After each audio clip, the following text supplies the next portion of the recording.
So, something to think about for you guys. How would you feel if the United States entered into another war?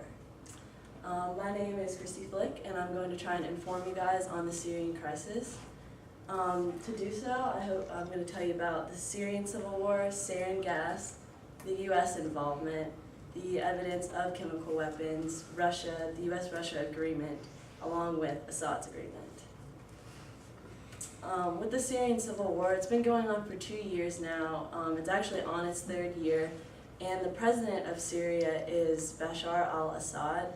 He came to power in 2000 when his father, Hafez al-Assad, died, and the government of which they rule under is the Ba'ath government.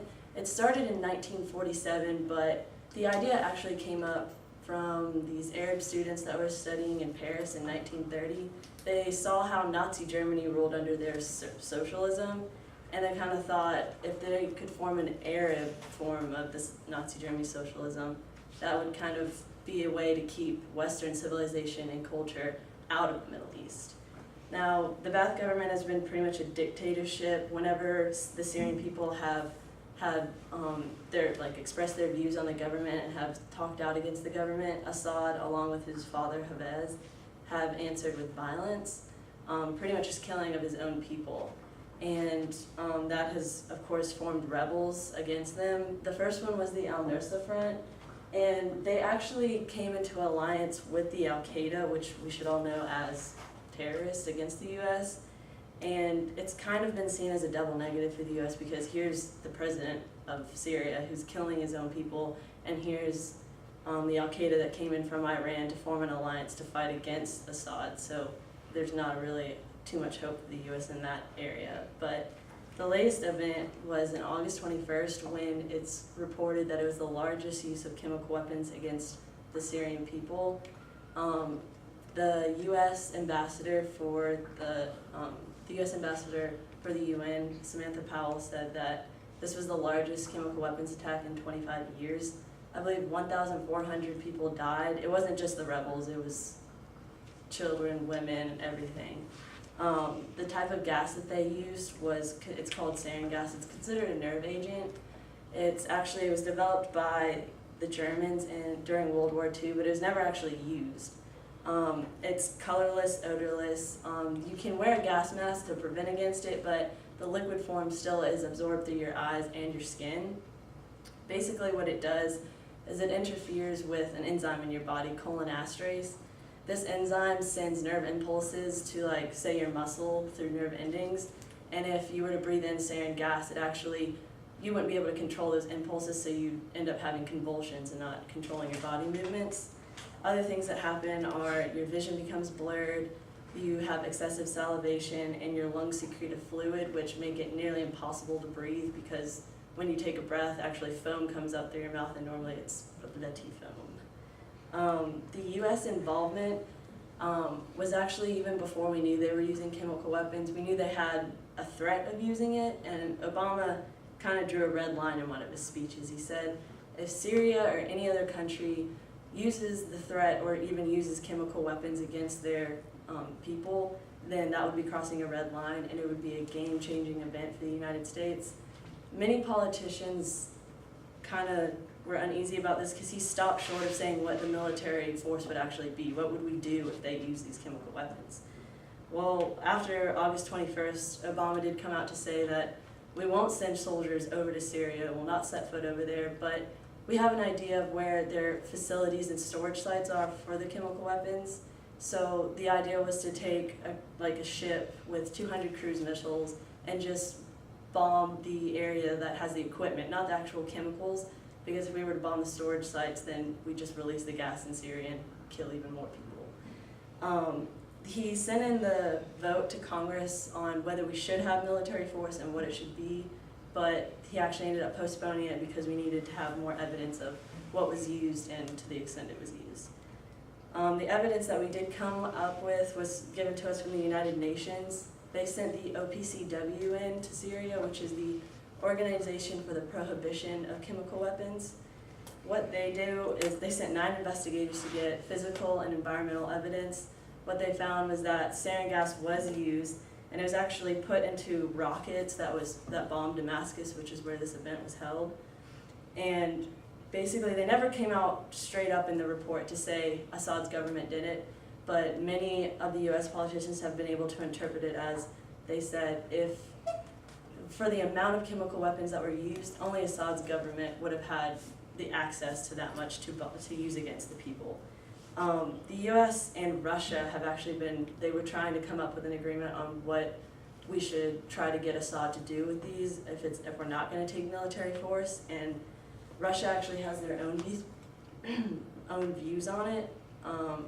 Theirs are that they actually blame the rebels along with Assad. They say that they have satellite evidence that shows a rocket coming from rebel territory, not Assad's territory, not his government. And we also have some interesting facts about Russia that the military arms, Syria is their major importer of military arms. Last year, about $4.3 billion worth of military arms were imported to Russia just within last year. Along with their defense budget, it's supposed to increase by 59%, while the US's is going to decrease. It's supposed to decrease next year.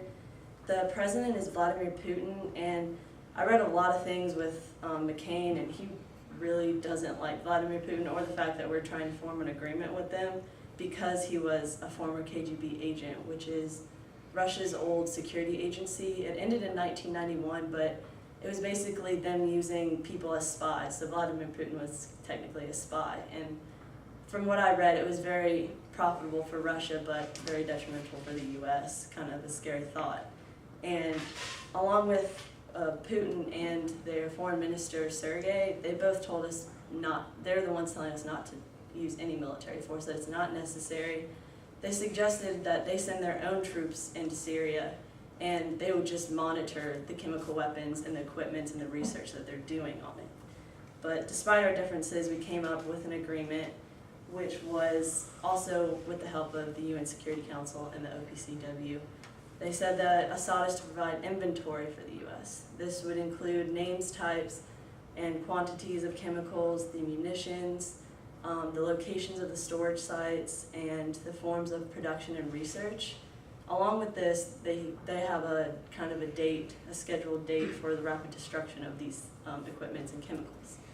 In November, two things are supposed to happen. We're actually supposed to receive like a formal written letter from Syria saying, okay, the OPCW can come back to Russia and further investigate the chemical weapons sites and the equipment.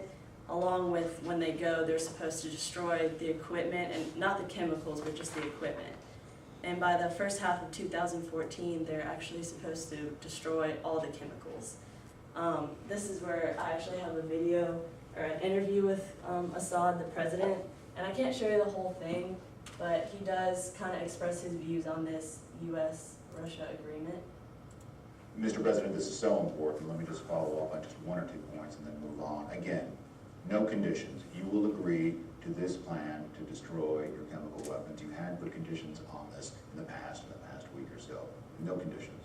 The only condition that the agreement will entail and provide. Okay. So now we are going to discuss the details with the international organization. So I don't have all the details to discuss it with you now. And I'm not the expert to have specialized people to discuss the details.